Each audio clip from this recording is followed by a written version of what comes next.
सारांश पर आज मैं प्रस्तुत हूं चंद्रधर शर्मा गुलेरी की कहानी उसने कहा था कि कहानी समीक्षा के साथ। ये कहानी यूजीसी नेट के पाठ्यक्रम में 7वीं इकाई में निहित है। दोस्तों, चंद्रधर शर्मा गुलेरी ने अपने जीवन में मात्र 3 कहानियों की रचना की थी। पहली कहानी सुखमयी जीवन, दूसरी बुद्धू का कांटा और तीसरी उसने कहा था, जिसका प्रकाशन हुआ था 1915 ईस्वी में सरस्वती में। इससे पूर्व की जो 2 कहानियां हैं, सुखमयी जीवन का प्रकाशन 1911 में भारत मित्र पत्रिका में है और बुद्धू का कांटा का प्रकाशन 1912 में सरस्वती में है। तो आइए जानते हैं उसने कहा था कहानी के बारे में कुछ रोचक तथ्यों को। राजेंद्र यादव ने इसे हिंदी की प्रथम कहानी माना है। अब मैं बताना चाहूंगी उस पृष्ठभूमि को जिसके आधार पर इस कहानी के कथानक की रचना हुई है। दोस्तों, 1914 में प्रथम विश्व युद्ध हुआ था। तब के समय में भारत एक तरफ तो अंग्रेजों की दास्तां झेल रहा था और दूसरी तरफ भारत ब्रिटिश साम्राज्य का एक उपनिवेश भी था। अब उपनिवेशिक विवशता के चलते भारत के सैनिकों को ब्रिटिशर्स की तरफ से फ्रांस में जाकर जर्मनी के खिलाफ लड़ना पड़ा। उस समय पंजाब के बहुधा सैनिक इस युद्ध के लिए फ्रांस भेजे गए थे और इस कहानी का जो कथानक है वो उसी युद्ध की पृष्ठभूमि पर ही आधारित है।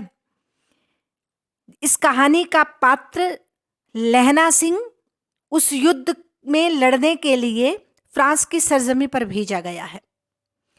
और कुतूहल का विषय यह है कि जिस समय प्रेमचंद की उंगली थामे हिंदी कहानी अपने शैशव काल में थी, उस समय गुलेरी ने परिपक्वता से पूर्ण कथ्य लिखा। यह कहानी लिखी और बिल्कुल उसी दौर में जब प्रेमचंद ने पंच परमेश्वर और यहाँ तक कि प्रसाद भी अपनी प्रारंभिक कहानियों के दौर में थे, तब गुलेरी ने परिपक्वता से भरे हुए इस कथानक का सृजन किया। और ये मैं आपको बता ही चुकी हूँ कि गुलेरी ने 3 कहानियों की रचना की थी। अब बात करते हैं इस कहानी के पात्र की। तो इस कहानी में नायक है लहना सिंह। लहना सिंह के साथ जुड़ी सूबेदारनी, बोधा सिंह, हजारा सिंह और भी कुछ गौण पात्र इस कहानी में देखने में आते हैं। समीक्षा को मद्देनजर रखते हुए संक्षिप्त में स्मरण करते हैं कहानी की कथावस्तु का और करते हैं इस कथावस्तु की समीक्षा। दोस्तों, बहुत ही सिनेमाई अंदाज में इस कहानी का प्रारंभ अमृतसर के एक बाजार से होता है, जहां तांगों वालों की भीड़ है और उस भीड़ में एक बच्ची तांगे के नीचे आते आती बचती है, जिसको एक 12 वर्षीय लड़का बचाता है। अब ये 12 वर्षीय लड़का एक लड़की से तब किसी दुकान पर मिलता है जब वह अपने मामा के सिर धोने के लिए दही लेने आता है।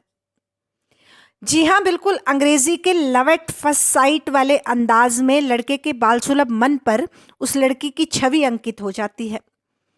जब वह एक रोज उससे अपना प्रश्न, तेरी कुड़माई हो गई, इस प्रश्न का जवाब पा लेता है कि हाँ हो गई। देखते नहीं यह रेशम से कढ़ा हुआ सालू। अमृतसर की गलियों से प्रारंभ हुई ये प्रेम कथा बाल सुलभ मन पर उसके बचपन से जवानी तक का सफर तय करती है। प्रेम अपने अवशेष में उसके मन पर सदा सदा के लिए अंकित हो जाता है। तो एक तरफ तो चलती है इस कहानी में पूर्व की कहानी, जिसे आज वर्तमान में कहानी का नायक याद कर रहा है। पूर्व दीप्ति पद्धति का प्रयोग इस कहानी में किया गया है। तो एक तरफ बचपन की कहानी है, जिसे लहना सिंह यानी वही 12 वर्षीय लड़का जो अब आज फौज की ड्यूटी पर तैनात है और इस ड्यूटी पर तैनात होकर भी अपने मन के कोनों में उसी एक घटना को सुरक्षित रखे हुए है। एक दिन लहना सिंह को छुट्टी से तुरंत फौज में अपनी ड्यूटी संभालने के ऑर्डर मिलते हैं। जाने से पहले सूबेदार हजारा सिंह उसे प्रस्ताव भेजता है कि वह, उसका बेटा बोधा और लहना तीनों मिलकर साथ जाएंगे। घर से निकलते हुए हजारा सिंह लहना को बताता है कि सूबेदारनी उससे परिचित है और लहना को एक बार जाकर सूबेदारनी से भेंट कर लेनी चाहिए। अब लहना सूबेदारनी को मिलने चाहता है, तो मुलाकात के दौरान लहना सूबेदारनी को पहचान लेता है कि यह वही लड़की है जिसकी छवि लहना के दिल दिमाग पर सदैव अंकित रही। सूबेदारनी लहना से आग्रह करती है कि जिस तरह बचपन में उसने उसे घोड़ों के पांव में तांगे के नीचे आते हुए बचाया था, अब वैसे ही उसके पति हजारा सिंह और बोधा सिंह की सुरक्षा का दायित्व भी अब वो उसी को सौंपती है। बालपन का प्रेम परिपक्व अवस्था पर पहुंचा। ड्यूटी पर तैनात लहना सिंह हर कठिन परिस्थिति में हजारा सिंह और बोधा सिंह की रक्षा करता है और अंत में अपने प्राण अपने देश के प्रति अपने कर्तव्य का निर्वाह करते हुए और अपने प्रेम पर न्यौछावर कर देता है और भारतीय ब्रिटेनी सैनिक के रूप में कई जर्मनियों पर लहना भारी पड़ता है। तो यह है संक्षिप्त सा कथानक।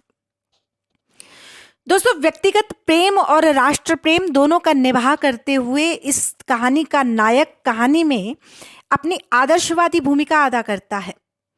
उसका प्रेम, उसके समर्पण अंत में उसके त्याग की आदर्शमयी गाथा बनकर रह जाते हैं। कहानी में एक साथ मानव मूल से जुड़ी संवेदनाएं, विश्वास, प्रेम, कर्तव्यपरायणता, निडरता, चातुर्य सभी का बेहद खूबसूरत संयोजन है। 100 साल पहले लिखी गई यह कहानी आज भी अपने प्रारंभिक संवादों से फिर कालजयी हो जाती है। इस कहानी में एक प्रेम अपने चरम पर है जो आज तक मध्यम नहीं हुआ। वर्तमान में प्रचलित किसी विशेष दिन का, किसी फूल का उसे आग्रह नहीं है। जितनी बार कहानी का अध्ययन करो, संवेदना उतनी बार हर बार नई सी दिख पड़ती है। इस कहानी में चित्रित लहना सिंह का प्रेम न कभी गुम हुआ न लुप्त हुआ। वो सब्र का बांध टूटने तक, प्राणों के आहूत करने तक सलीके से चला।